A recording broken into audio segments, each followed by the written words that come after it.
Pessoal da igreja, com a paz do Senhor Jesus. Amém? Eu convido os irmãos a abrirem vossas Bíblias em 1 Reis, capítulo 18, a partir do versículo 21. 1 Reis 18, capítulo 18, a partir do versículo 21.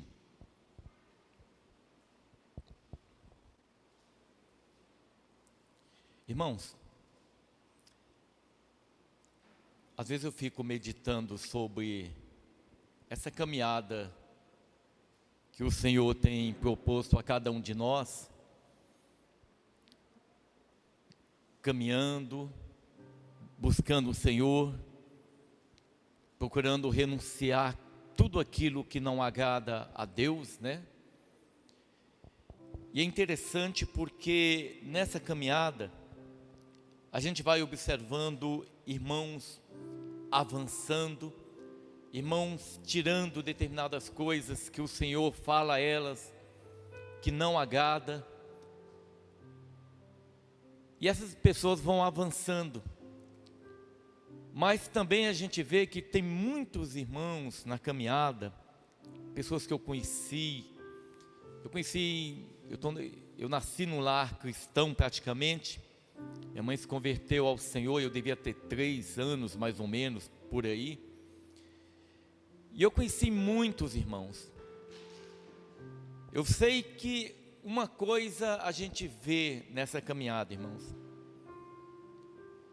que muitos vão ficando para trás, que muitos não se esforçam na caminhada, porque não é uma caminhada, não é fácil a caminhada, não é fácil nós negarmos as nossas vontades, negarmos aquilo que nos agrada, né? Mas se eu como cristão, irmão, eu não deixo determinadas coisas na minha vida, talvez não venha acontecer nada nessa terra, porque são decisões que cada um escolhe. Mas eu vou dizer uma coisa para a igreja: aquele que não se esforça, aquele que não luta nessa caminhada, ele nunca vai experimentar a Jesus na tua vida, irmão. O homem pode falar: pastor, eu vou para a igreja, eu vou viver a minha vida. Você pode fazer isso, eu posso fazer isso. Eu posso fazer as coisas escondido, ninguém vê, eu posso omitir. Mas eu nunca vou experimentar Jesus na minha vida. Jesus, ele pode se manifestar, ele pode descer num lugar como este, e ele toca pessoas individuais, irmão, pessoas individuais. Eu já disse isso aqui na igreja, acho que uns 17 anos atrás.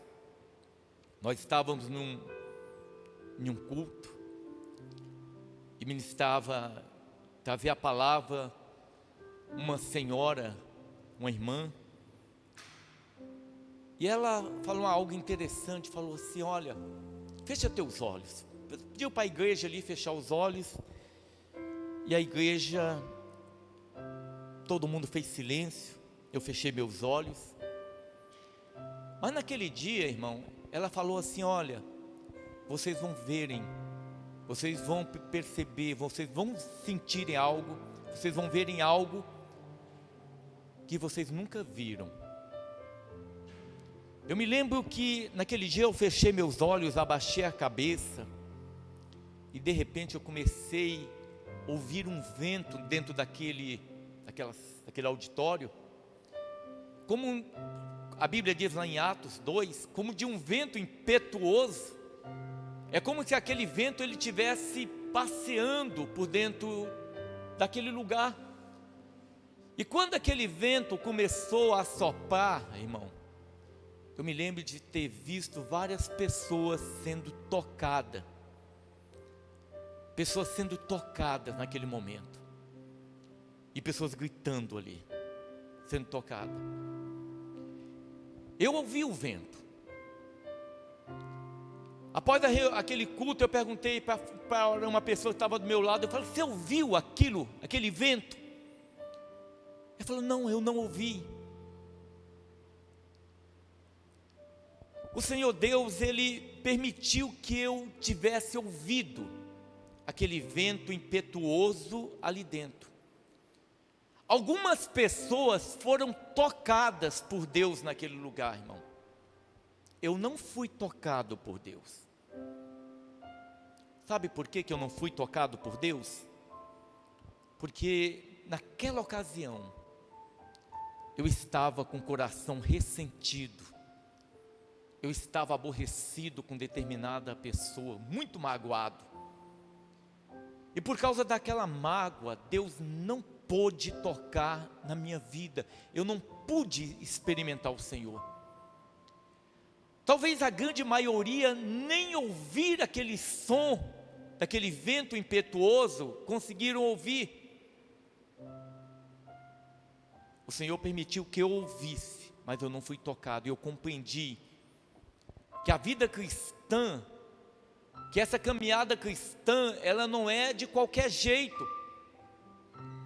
As igrejas, os templos, certamente estão cheios de pessoas que vão para o inferno, irmão. De pessoas que vão para o inferno.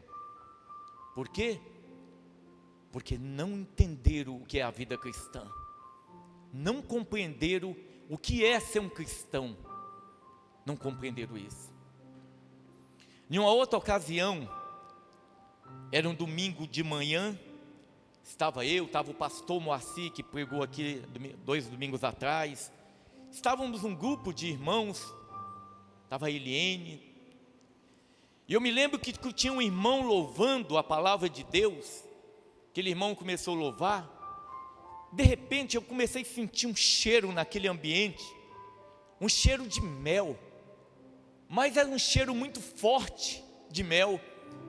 Eu olhei assim e falei, acho que alguém derramou mel aqui, só pode. Eu falei para o pastor Moacir, pastor, você está sentindo o cheiro? Ele falou, estou, pastor, cheiro de mel. Comentei com ele, falei com a Eliene também estava sentindo. Mas eu olhei para o outro irmão aqui, esse irmão não sentiu, ele não sentia. E outros irmãos também que estavam ali também não sentiram a presença de Deus naquele lugar, irmão. Então nós como cristãos, a gente pode viver a vida que a gente quer. Você pode vir à igreja. Você tem ouvido a palavra de Deus sendo pregada, e nós temos pregado a palavra do Senhor. Os irmãos podem testificar na palavra que nós temos pregado a palavra de Deus. Mas se não houver santidade, se não houver santidade da minha parte, se não houver santidade da parte da igreja, irmão, se nós não verdadeiramente não nos convertermos a Deus, o Senhor Deus, Ele pode operar aqui neste lugar, e determinadas pessoas individuais são tocadas, ao passo que outras não sentirão nada, ao passo que outras sairão daqui e dirão, eu não senti nada. Ou seja, o culto foi apenas o momento aonde ela passou. Mas se verdadeiramente Jesus, Ele toca na minha vida, eu vou sentir algo. Uma das características do Evangelho é que ele produz mudança na vida do homem. Se o homem não percebe, se não há transformação, se não há mudança no linguajar, da maneira de falar, alguma coisa está errada. E a palavra de Deus, ela não está errada. Então, nessa caminhada, irmão, nós temos que nos posicionar. A palavra diz assim, 1 Reis, capítulo 18, versículo 21. Então Elias se chegou a todo o povo e disse: até quando cocheareis entre dois pensamentos?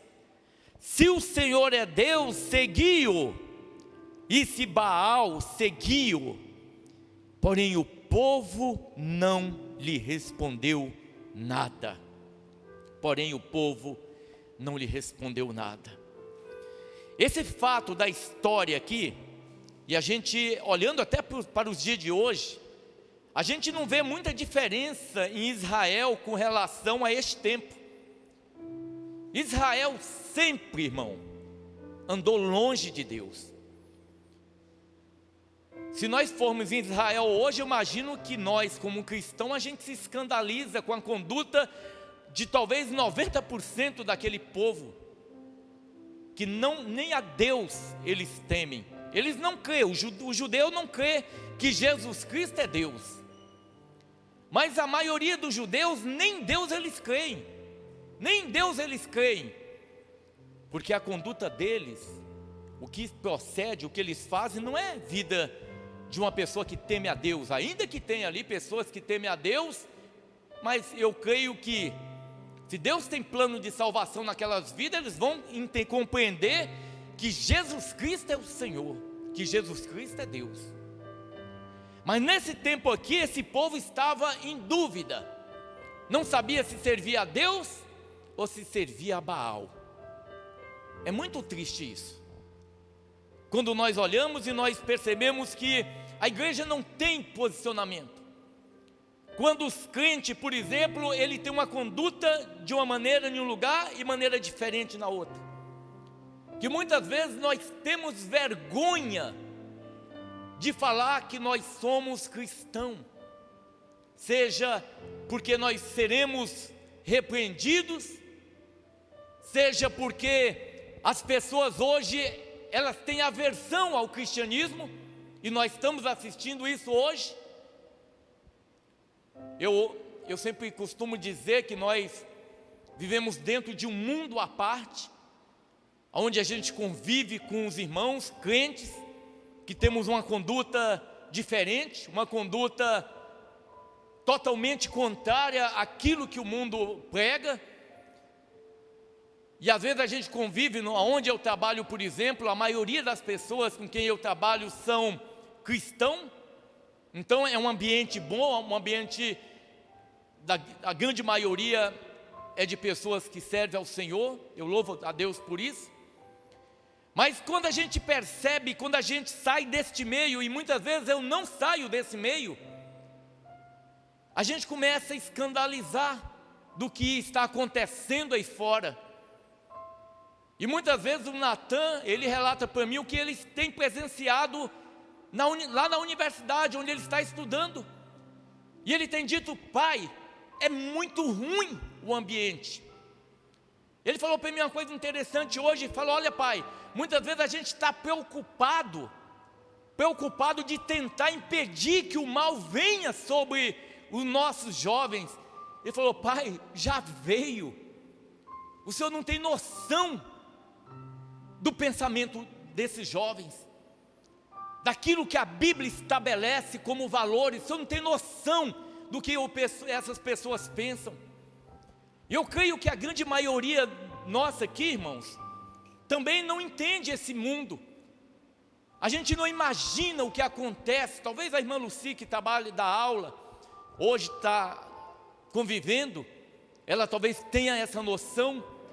Ou os nossos adolescentes que estão na escola, que são bombardeados o tempo todo com o mal, eles sabem do que eu estou falando, mas a grande maioria não tem a noção do que está acontecendo. E nós, como crentes, nós não podemos nos omitir das verdades. Eu creio que tem algo que na vida do cristão que jamais ele pode se omitir. É aonde ele estiver, ele se apresentar e que as pessoas saibam que ele é um cristão.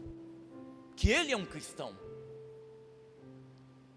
Certa vez, uma irmã, fazendo referência a um pastor conhecido meu, a pessoa falou: Helder, fulano de tal trabalha ali, ninguém sabe que ele é pastor. Ninguém sabe que ele é pastor. A irmã escandalizada. Irmãos, nós somos cristãos.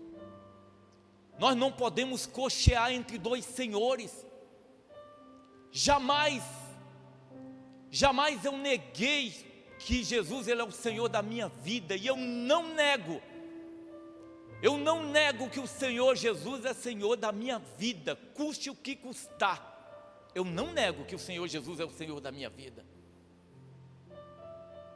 Nós não podemos cochear entre dois senhores. Se Jesus Cristo, Ele é o Deus da tua vida, então proceda, irmão, que o mundo possa ver Jesus brilhando na tua vida. Cristão não pode assentar na mesa de escarnecedores. Cristão não pode sentar na mesa com escarnecedores que zombam do Senhor Jesus, que zombam do Evangelho. Tem muitos crentes que eu me recuso, irmãos, a cumprimentar, porque são homens malignos, homens escarnecedores, que zombam do Evangelho. O cristão também, ele não pode assentar na mesa de pessoas que falam imoralidade. Aonde se fala imoralidade não é lugar para nós, irmão. A imoralidade, palavra de baixo calão, anedotas carregadas de imoralidade tem que nos incomodar. Os nossos ouvidos têm que ser puros para ouvir o Evangelho de Jesus e não para ouvir aquilo que não convém. O cristão não pode cochear entre dois senhores. Ou Jesus ele é teu Deus, ou ele não é teu Deus. Ou você toma uma posição, ou nós como igreja tomamos uma posição diante de Deus, ou nunca nós vamos experimentar ao Senhor Jesus. Pode o mel ser derramado, pode o vento soprar, o vento impetuoso, irmão, e nós não iremos ver a glória de Deus, nós não veremos a unção, irmão, porque nós deixamos de obedecer a Deus, não temos dado crédito à palavra dele. Israel vivia dessa maneira. Sabe por que muitas pessoas não querem servir ao Senhor? Sabe por que muitas pessoas abrem mão da caminhada? Porque eles sabem que servir a Jesus é negar a si mesmo. A Bíblia fala de cruz. O Senhor Jesus diz: Giovanni, você quer vir após mim? Jane, você quer vir após mim? Helder, você quer vir após mim? O Senhor chamou um dia nós. Aí ele disse: então, tome a tua cruz, nega a ti mesmo e siga-me. A cruz, irmão, é a nossa vontade, a vontade corrompida do homem, a vontade que muitas vezes nos afasta de Deus. Quando nós ouvimos o chamado do Senhor, quando nós ouvimos Jesus nos chamar e nós aceitamos o convite, acredito eu que nós falamos para o Senhor sim, diante dessa pergunta que Ele nos fez. Sim, Senhor, eu quero ir após Ti, eu quero Te seguir, eu quero negar a mim mesmo, Senhor. Eu quero negar a mim mesmo, eu quero fazer a Tua vontade, eu quero, Senhor. E nós começamos a caminhada, e nós somos bombardeados, irmãos, nós somos bombardeados. Alguns irmãos comentam comigo: pastor, eu convidei tal irmã, pessoa para vir à igreja, a pessoa disse que vinha, mas chegou na hora, houve um imprevisto, ela não deu para ela vir. É uma guerra espiritual. Eu falava para os irmãos quando vinha para cá, a Bíblia diz em Efésios 2 que nós, antes de Jesus, nós éramos governados, nós éramos guiados pelo príncipe da potestade do ar, Quem guiava nossas vidas era o diabo, era Satanás. Esse mesmo diabo, esse mesmo Satanás, que através de seus demônios opera neste mundo, levando as pessoas a consumirem cocaína, levando as pessoas a beberem, a se prostituírem, homens no total pecado, e as pessoas não têm noção que o diabo está operando através da vida delas. Mas a Bíblia diz que o Senhor, Ele nos alcançou, irmão. Ele nos alcançou quando em nós não havia nada, absolutamente nada que chamasse a atenção de Deus, nada. Quando o Senhor Jesus me chamou, irmão, eu vivi uma vida de pecado, não tinha nada na minha vida que pudesse chamar a atenção do Senhor Jesus, mas Ele me chamou, assim como Ele te chamou, porque eu creio que a minha situação em nada era diferente da tua situação, não havia em nada em nós que pudesse chamar a atenção de Deus, mas o Senhor Jesus, Ele nos chamou. Por que que Ele te chamou? Por que que Ele me chamou e não chamou o outro, talvez um irmão, talvez um primo? Eu não sei, irmão, mas eu sei que da mesma maneira como Ele disse para Jeremias, que quando Jeremias estava no ventre da mãe dele, o Senhor já conhecia. Eu posso dizer que quando nós éramos substância ainda informe, como diz o Salmo 139, quando nós éramos apenas uma célula, o Senhor nos conhecia, e o Senhor nos chamou, e o Senhor nos elegeu, irmão. Não havia nada em nós que chamasse a atenção de Deus, mas Ele escolheu nos amar, Ele nos escolheu amar a nós, irmão. Agora, nós nos deparamos, escolhidos por Deus, chamados por Jesus, eleitos.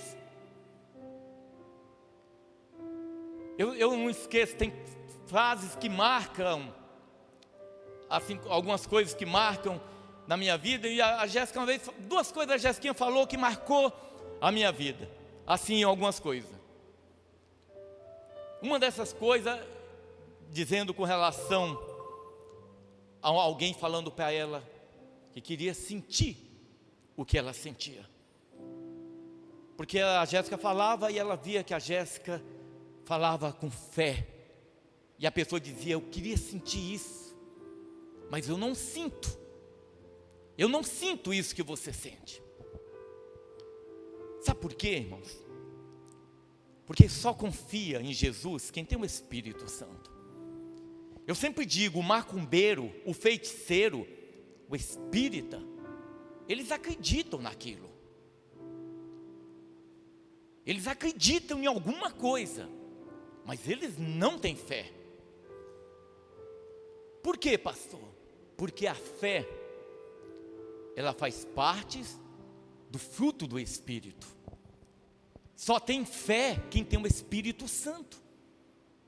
O idólatra, o maometano, o budista, eles não têm fé porque eles não têm o Espírito Santo de Deus. Então o homem, para ter fé, o homem, para viver a palavra do Senhor, ele tem que ter o Espírito Santo de Deus, irmão. Sabe por que que nós não vivemos na prática do pecado? Sabe por que que o pecado, nós repudiamos o pecado, ainda que ele nos tente? Sabe por quê? Porque o Espírito Santo de Deus, ele nos conduz, ele fala conosco, ele tem falado.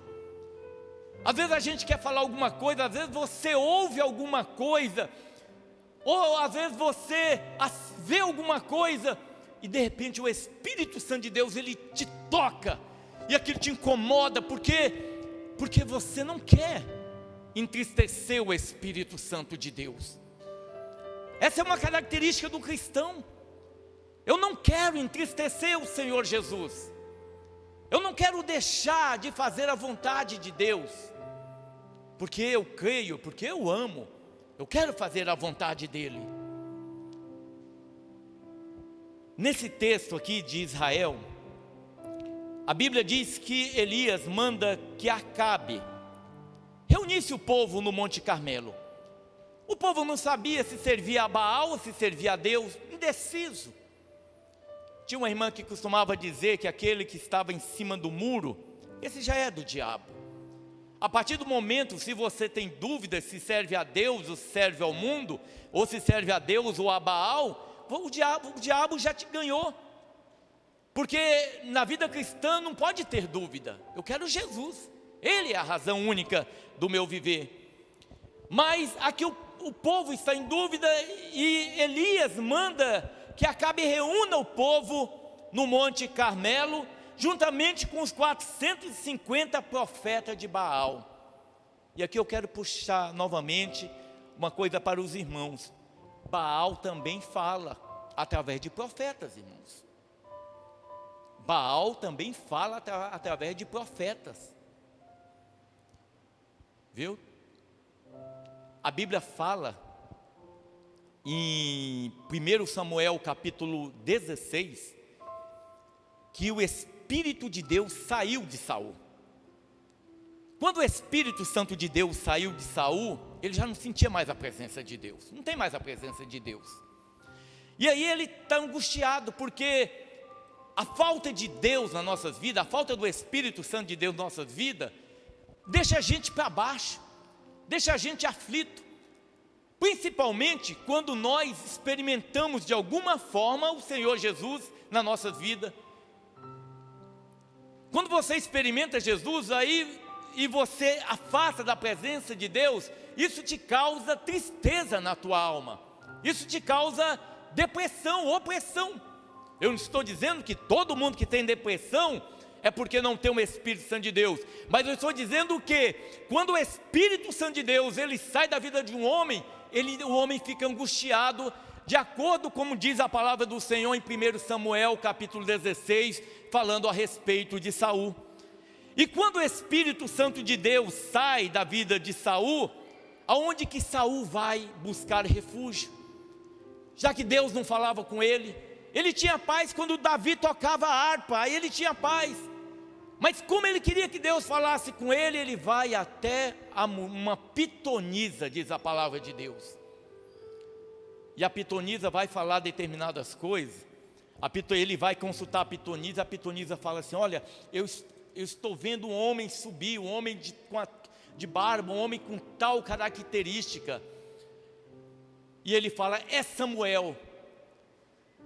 Mas o texto bíblico não está dizendo que aquilo estava acontecendo, mas o texto bíblico está relatando algo que aquela pitonisa, ela via, que ela falava. Não está dizendo que aquilo estava acontecendo. Porque o diabo ele engana, irmão. O diabo ele engana, ele vem para enganar. Eu creio que neste momento aqui que o Senhor manda que Acabe chame o povo e juntamente com os profetas de Baal, ele queria, na verdade, que esse povo pudesse ver quem é o Deus verdadeiro. Quem que é o Deus verdadeiro? É Baal ou é o Senhor Jesus Cristo? Poderíamos dizer isso hoje. E dessa maneira, a Bíblia diz que Acabe ele vai reunir todo aquele povo no Monte Carmelo, juntamente com os profetas de Baal. E aí Elias vai propor algo àquelas pessoas. Elias era um homem de Deus. Elias falava com autoridade. Ele tinha autoridade de Deus para decretar determinadas coisas e acontecer. A Bíblia diz que quando Elias falou que durante um tempo determinado não ia chover, não choveu, porque ele falava com a autoridade de Deus. E muitas vezes a autoridade de Deus, ela se cumpre quando um homem está investido dessa autoridade. E aqui eles propõem algo. A Bíblia diz no versículo 23 do capítulo 18, diz assim: desse-nos, pois, 2 bezerros, e eles escolham para si um dos bezerros, e o dividam em pedaços, e ponha sobre a lenha, porém não lhe metem fogo. E eu preparei o outro bezerro, e o porei sobre a lenha, e não lhe meterei fogo. Então invocai o nome do vosso Deus, e eu invocarei o nome do Senhor, e há de ser que o Deus que responder por fogo, será Deus. E todo o povo respondeu e disse: é boa esta palavra. E disse Eli aos profetas de Baal: escolhei para vós um dos bezerros, e preparai o primeiro, porque sois muitos, e invocai o nome do vosso Deus, e não lhes metais fogo. E tomaram bezerros que lhe dera, e o prepararam, e invocaram o nome de Baal, até amanhã, ao meio-dia, dizendo: ah, Baal, responde-nos. Porém nem havia voz, nem quem respondesse, e saltavam sobre o altar que se tinha feito. Irmãos, eles montam o altar, colocam o sacrifício, e eles vão invocar a Baal. E aqui eu quero dizer algo para a igreja. Baal poderia ter respondido com fogo aqui? Irmãos, nós sabemos que os demônios são mentirosos. A palavra do Senhor diz, falando do iníquo, do falso profeta, que pode ser que já esteja na terra, né? Nós estamos percebendo que o cenário está pronto para o anticristo aqui. A família a família nos moldes da palavra, eu acho que, se brincar, talvez no meio evangélico nós concordamos com aquilo que é estabelecido na palavra, porque fora do meio cristão, os outros aceitam todo tipo de coisa aí, e eles rotulam como família. Mas nós cristãos sabemos, à luz da palavra de Deus, que existe um modelo de família: pai, mãe e filhos. Esse é o modelo estabelecido por Deus. O que passa disso não procede de Deus. E nós temos compromisso com a palavra do Senhor, não é verdade? Nós temos compromisso com a palavra de Deus. Então a gente percebe que Satanás está aí já destruindo tudo, acabando com tudo, se opondo, chegando ao ponto, irmãos, na Europa, eles estão proibindo o Natal. Proibindo o Natal. Sabe por quê? Porque o Natal ainda que Jesus não tenha nascido no dia 25 de dezembro, mas o Natal, lógico, os cristãos comemoram nessa data, dia 25 de dezembro. O diabo tentou, falou: não, vamos tirar então Jesus, vamos colocar o tal do Noel. E aí o pessoal dá mais ênfase no tal do Noel do que no Senhor Jesus. Aí chegam uns crentes e falam assim: eu não comemoro o Natal no dia 25 de dezembro, porque Jesus nasceu nesse dia. Aí, ou seja, um dia que nós poderíamos usar, falar: olha, esse é o dia, Jesus nasceu num dia qualquer, mas nós vamos comemorar agora. Tem uns crentes que dizem que não comemora. E aí o diabo fala assim: não, vamos acabar com o Natal para não ter referência ao nome de Jesus. Porque para o diabo o bom é que Jesus suma da história, desapareça da história. Então isso está acontecendo. É isso que está acontecendo no nosso dia de hoje. Estão tentando tirar o Senhor Jesus da história. O governador de São Paulo, no livro de história, ele tentou tirar a palavra antes de Cristo e depois de Cristo. Olha só, irmão, como esse povo age. E nós, como igreja, temos que ser vigilante, estar atento. Então, o que quer dizer para a igreja? Que neste momento aqui, Baal poderia ter derramado fogo aqui? Poderia. O diabo, ele para enganar, por que os terreiros de feitiçaria estão cheios?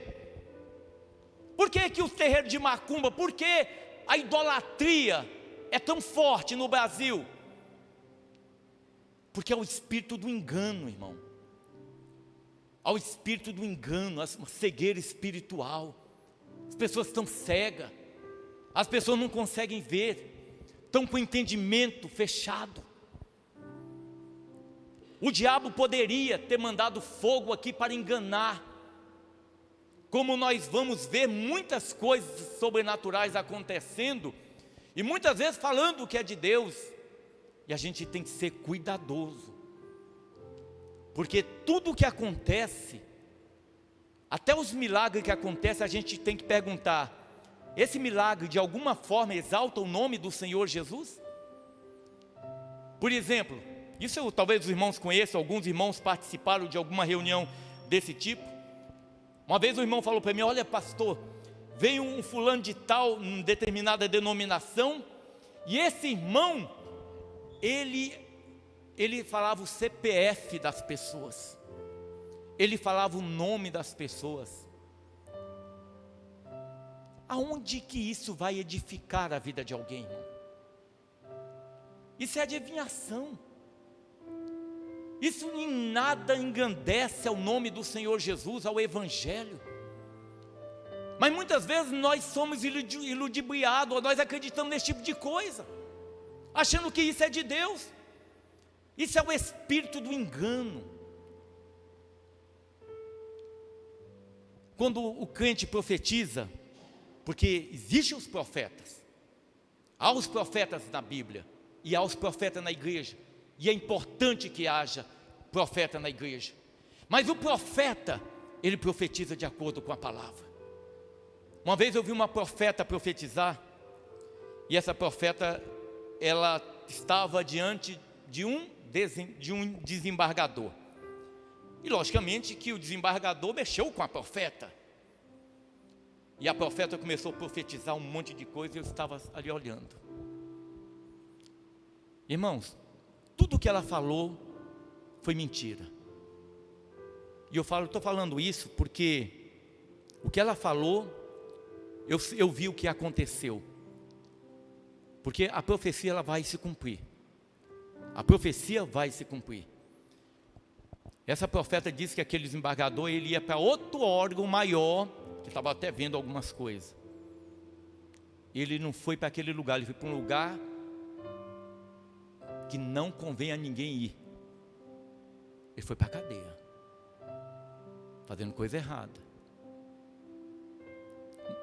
Mas agora a gente tem que tomar cuidado, porque o pecado, a blasfêmia contra o Espírito Santo, às vezes os irmãos confundem o que é a blasfêmia contra o Espírito Santo. A blasfêmia contra o Espírito Santo é quando eu falo que alguém que está profetizando, quem está usando a boca da pessoa é o diabo. Isso é uma blasfêmia contra o Espírito Santo. Então a gente tem que tomar cuidado com aquilo que a gente fala. Eu estou falando dessa irmã porque eu vi e o que ela tinha profetizado aconteceu exatamente diferente. E você percebe quando a pessoa quer agradar alguém. Mas a gente tem que tomar cuidado, porque às vezes Deus levanta um profeta e ele está falando algo de acordo com a palavra. Então, na dúvida, feche a boca para não pecar, blasfemar contra o Espírito Santo de Deus. Temos que ter esse cuidado, porque a blasfêmia contra o Espírito Santo de Deus não tem perdão, irmão. A blasfêmia contra o Espírito Santo de Deus não tem perdão. Os fariseus, Jesus expulsava demônios, e os fariseus falaram: ele expulsa demônios em nome de Beelzebul. Eles blasfemaram contra o Espírito Santo. Eram religiosos, eram fariseus, mas pecaram contra o Espírito Santo de Deus. Então a gente tem que tomar muito cuidado. Neste momento, o fogo não desceu. Por que, pastor? Porque Deus interviu, irmão. Porque toda ação do diabo, toda ação, tudo que acontece nesta terra, o Senhor permite. O Senhor permite. Eu creio, eu sempre digo, eu creio que eu estou falando aqui para eleitos, pessoas escolhidas por Deus. Porque se Jesus não tivesse chamado você para estar aqui, certamente você não estaria, irmão. Pela tua vontade, você não estaria. Mas você está aqui ouvindo a palavra de Deus. Mas o fato de nós sermos chamados não nos garante a salvação, porque o homem também decide. Eu sou chamado por Deus, você é chamado por Deus, você está aprendendo a palavra do Senhor. Mas se você não se esforçar, se você não negar a você mesmo, se você não tomar a tua cruz, negar a si mesmo, e não esforçar para estar no centro da vontade do Senhor, você pode perder a tua salvação. como diz a palavra do Senhor em Hebreus capítulo 6. Então nós podemos perder sim a salvação, irmão. Aqueles que não são eleitos, eles nem virão, eles não vão dar crédito à palavra de Deus. Então nós temos que nos esforçar para que nós possamos estar no centro da vontade de Deus. O Senhor, Ele não permitiu que Baal agisse. E a Bíblia diz que os sacerdotes de Baal, naquele momento tão desesperado, eles começam a se autoflagelar. Começa a bater no corpo, se cortar. Porque o diabo, ele age dessa maneira com as pessoas. Você acha que aqueles que servem ao diabo sacerdotalmente, eles têm uma vida boa? De maneira alguma. Olha o pessoal na feitiçaria, na macumba, a vida dessa gente. Uma vida destruída, uma vida sofrida, machucado. O diabo destrói, envereda por caminhos totalmente a palavra de Deus. Eu estou falando, os irmãos, certamente alguém conhece, é verdade, pastor, o que você está falando. Nós conhecemos pessoas que estiveram na feitiçaria e tem uma vida destruída, uma vida totalmente acabada. Em suma, não desceu o fogo. Mas aí Elias vai agora também fazer o mesmo. E o povo atento, irmão. É muito triste quando o povo ele precisa ver sinais para crer no Senhor. Eu creio em Jesus porque a palavra é verdade. A palavra é verdade. Mas Elias vai montar o altar, vai colocar lenha. A Bíblia diz que ele joga também, pega 4 cântaros de água e joga também a água sobre aquela madeira, sobre aquele sacrifício que estava colocando, de maneira tal que formou até um rego de água, escorreu água. E Elias então, ele vai clamar ao Senhor, ele vai clamar a Deus, e ele faz a seguinte oração, versículo 37, a partir do 36. Sucedeu, pois, que oferecendo-se a oferta de manjares, o profeta Elias se chegou e disse: ó Senhor Deus de Abraão, de Isaque e de Israel. Esse é o nome do nosso Deus, tá, irmão? Às vezes alguns irmãos falam que Alá é o mesmo Deus que nós. Não é o mesmo Deus não, Alá não é o nosso Deus. O nome do nosso Deus, ele é chamado Deus de Abraão, de Isaque e de Jacó. Alá passa por Ismael, não é o nosso Deus. Ó Deus de Abraão, de Isaque e de Jacó, manifeste-se hoje que tu és Deus em Israel, e que eu sou teu servo, e que eu sou teu escravo, e que conforme a tua palavra fiz todas essas coisas. Responde-me, Senhor, responde-me, para que este povo conheça que tu, Senhor, és Deus, e que tu fizeste tornar o seu coração para trás. Então caiu fogo do Senhor, e consumiu o holocausto, e a lenha, e as pedras, e o pó, e ainda lambeu a água que estava no rego. Aleluia! O que vendo todo o povo caiu sobre seu rosto e disse: só o Senhor é Deus, só o Senhor é Deus. Aleluia. Irmão, esse povo diz só o Senhor é Deus porque ele viu Deus mandar fogo do céu. Mas a Bíblia diz assim: bem-aventurados que não viram e creram. Eu não vi fogo descer do céu, eu não vi o Senhor Jesus ser crucificado, mas eu creio na palavra de Deus, eu creio na palavra, eu creio que Jesus é o Senhor, que Jesus é o Messias prometido de Deus, é o meu refúgio. Jesus, irmão, é Ele que nós cremos, a Ele nós servimos, a Ele nós queremos fazer a vontade somente dEle, irmão. Eu não preciso ver, eu não preciso de milagre, eu não preciso de ver o sobrenatural, mas eu preciso da presença dEle. Por isso que o Senhor tem falado conosco, o Senhor nos leva a ser santo. Às vezes os nossos olhos não veem, mas você sente a presença dEle. Você está andando na rua, você sente a presença dEle. Eu falo, às vezes eu me lembro que eu andava muito a pé, com uma pastinha, era contabilista. Andava muito a pé porque não tinha dinheiro para gastar com ônibus. Mas muitas vezes eu vinha na rua orando, falando em línguas, orando a Deus. Eu me lembro que muitas vezes eu caminhando, orando, chorando, e algumas pessoas passavam por mim assim olhando, falavam, deve ser louco esse aí. Não sabia o que é a presença de Deus. Mas deixa eu dizer uma coisa para a igreja, irmão. Se nós não tivermos vida com Deus, se nós não orarmos, irmãos, se nós não orarmos, se nós não abandonarmos aquilo que o Senhor não se agrada em nossas vidas, como que Deus vai poder agir? Como que Deus vai poder me abençoar se eu não ouço a voz dEle? Se eu não obedeço a Ele? Você sabe uma coisa que agrada o coração de Deus? A obediência. Obedeça a Deus. Se o Senhor Deus fala assim, é dessa maneira, você tem que fazer de acordo com a vontade dEle, não a tua vontade. Eu sempre tenho dito para a igreja, ser cristão é fazer a vontade de Jesus, não a minha vontade. Não é a minha vontade, é a vontade do Senhor Jesus. Então, se você quer agradar a Deus, se você quer agradar a Jesus, faça a vontade dEle.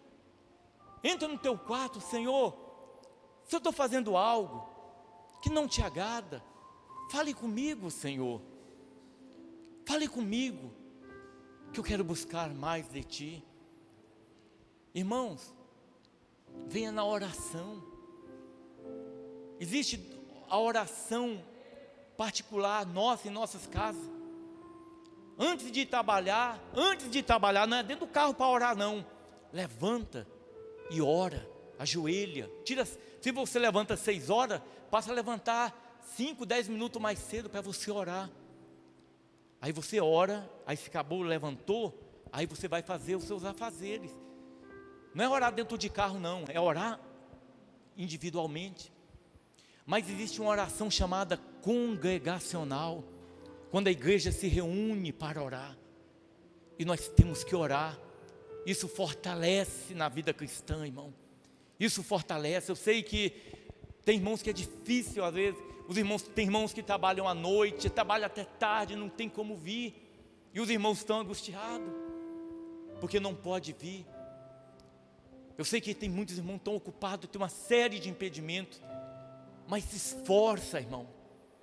Às vezes você não pode ficar muito tempo na igreja, mas que você passe aqui em frente, fique 15 minutos, 20 minutos e vá embora. Mas venha orar. Isso te fortalece. Isso te leva perto do Senhor.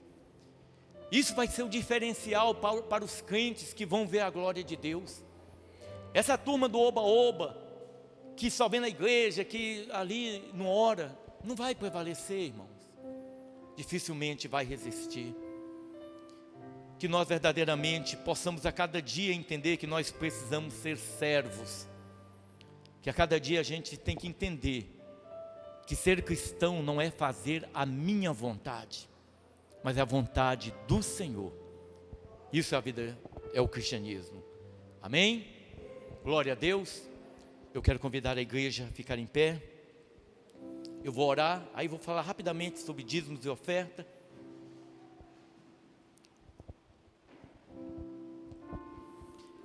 Senhor nosso Deus e nosso Pai, Senhor Jesus Cristo, mais uma vez eu te glorifico, Pai, pela tua bondade. Senhor Jesus, que o Senhor venha dirigir nossas vidas, ó Pai. Que o Senhor venha guiar nossos passos, Senhor.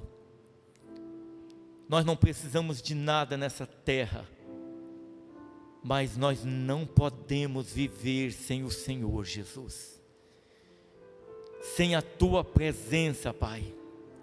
Ainda que nós tenhamos todo o dinheiro, toda a riqueza dessa terra, Senhor, nossas vidas não terá sentido, Pai. Senhor, o Senhor me conhece a mim e conhece cada um dos teus filhos que estão aqui, Pai. O Senhor nos conhece intimamente, o Senhor nos sonda, o Senhor sabe das nossas aflições, das nossas angústias. Senhor Jesus, que o Senhor venha se revelar a nós, Pai.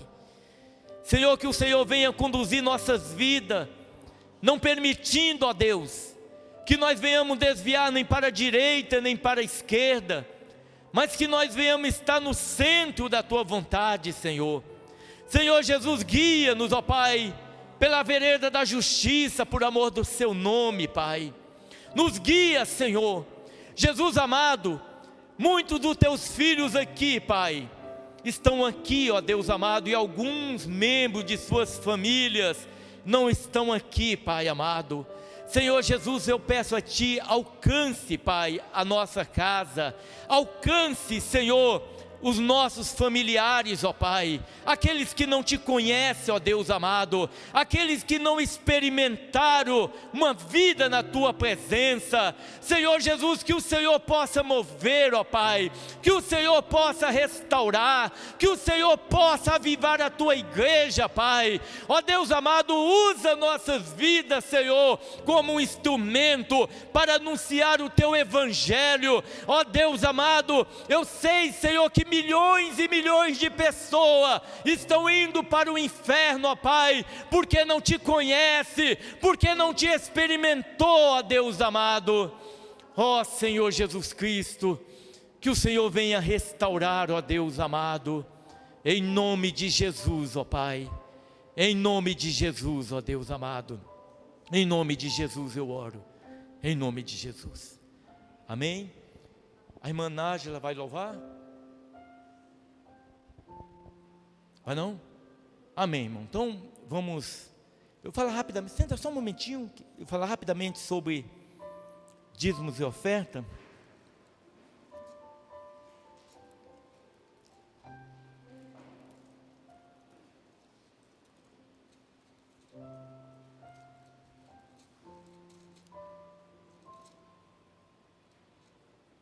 Glória a Deus. Deixa eu ler 2 Coríntios capítulo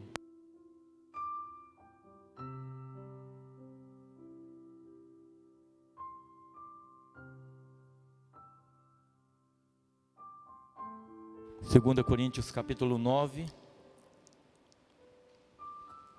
versículo 6.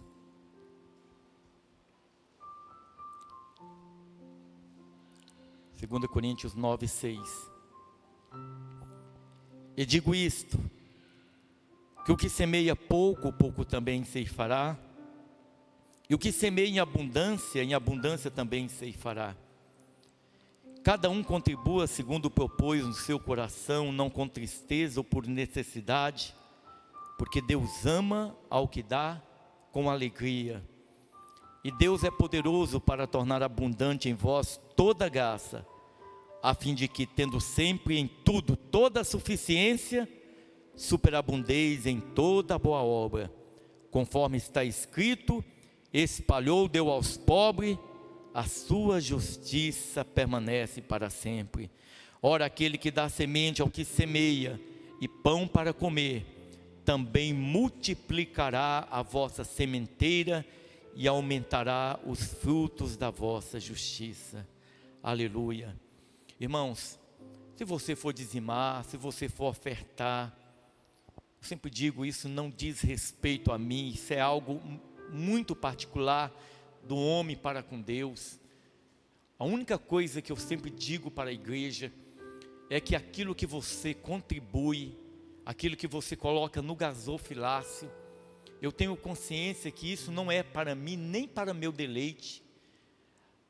E aí nós tratamos o teu dízimo e a tua oferta com o maior zelo possível, investindo na obra do Senhor, porque eu sei da responsabilidade.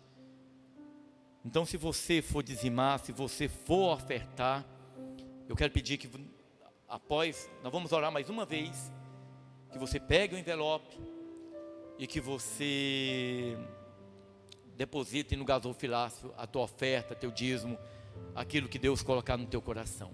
Amém? Glória a Deus. Então vamos orar mais uma vez, ficar em pé. Vamos falar mais uma vez com o Senhor. Senhor Jesus, mais uma vez eu quero apresentar a tua igreja, Pai, os teus filhos, ó Deus amado. Senhor Jesus, na autoridade que há no teu nome, Senhor, eu quero repreender, Senhor, de nossas vidas, todo levante maligno, Pai. Eu quero repreender da tua igreja toda opressão, toda depressão, toda enfermidade, espírito que causa enfermidade, toda depressão. Senhor, livra-nos, ó Pai, de todo mal. Livra-nos, ó Deus, de tudo aquilo que não provém de Ti, Pai. Senhor, em nome de Jesus, ó Pai amado, eu quero repreender a Satanás e seus demônios de nossa vida.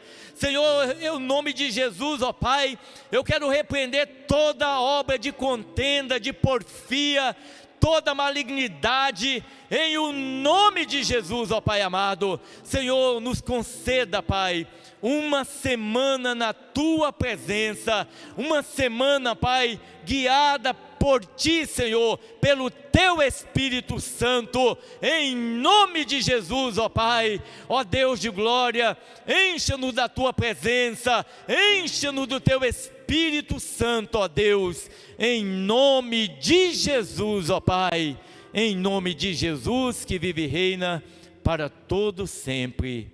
Amém, Senhor, amém. O Douglas vai encerrar ali.